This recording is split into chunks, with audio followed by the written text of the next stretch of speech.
The first computers used to be the size of an entire room. Then they were built to fit on your desk. The newest design is a portable device that sits on your lap. And today's laptops are made even smaller and more powerful than ever. With its lightning-fast processor and impressive graphics, this laptop is designed for high-performance gaming. The computer's brain, called the motherboard, begins as a printed circuit board. Its pattern of lines and pads in copper is the wiring for the electronic components that will be soldered to the board. This machine places a stencil of the component layout onto the board and applies solder paste through the openings. A quality inspection camera photographs the solder paste and sends the images to a computer.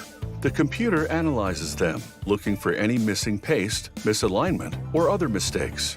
If the board passes inspection, it passes through 15 robotic machines, each of which places up to 150 components on the correct locations on the board in just 30 seconds. Then the board runs through an oven that melts the solder paste, connecting the components to the board. Another camera inspection ensures that the internal processor is correctly soldered and that no component is missing or shifted out of position. After function testing and a visual inspection, the motherboard moves to the assembly line and is set aside for the time being. Next, technicians manually assemble the top half of the laptop, called the panel kit. They place protection film on the 15-inch LCD screen. Then they plug in the cable that will connect the LCD to the motherboard. They insert the LCD screen into a frame, with the web camera and microphone already embedded. Then they attach this antenna bottom cover to the screen cover and position the motherboard cable inside it. Next, they install the module for the webcam and microphone. They attach two hinges, which connect this panel kit to the rest of the laptop. Then they install the Wi-Fi antenna and the antenna bottom cover.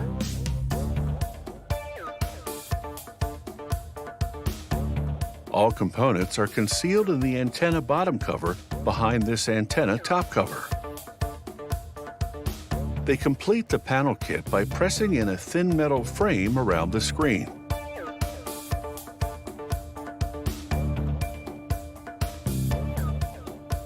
Next, they assemble the bottom half of the laptop. First, technicians attach the top cover to the panel kit hinges and the touchpad.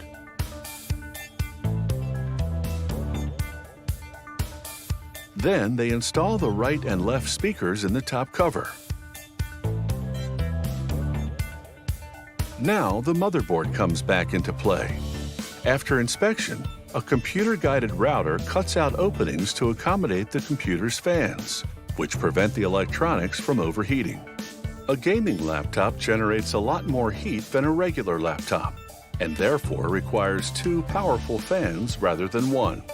After checking that the fan screws are sufficiently tightened, they place the motherboard into the top cover. Contaminants such as dust or oil can impede proper contact, so as a precaution, they clean the connectors for the memory modules with solvent, then dry them with compressed air. Then they install the memory modules, the Wi-Fi and Bluetooth module, and the solid-state disk which stores data. They connect a high-capacity battery to the motherboard. Batteries for gaming laptops are typically larger because the faster processor and dual fans consume more power. The last component is the keyboard, which fits into a rectangular opening in the top cover of the bottom half. A laser etching machine marks the required information underneath. An automated machine tests numerous functions, and a quality control team tests several others, including the virtual reality feature. The LCD and keyboard color displays, and the keys. Not only must the keys function properly, they need to be durable, so enthusiastic gamers won't break them while playing.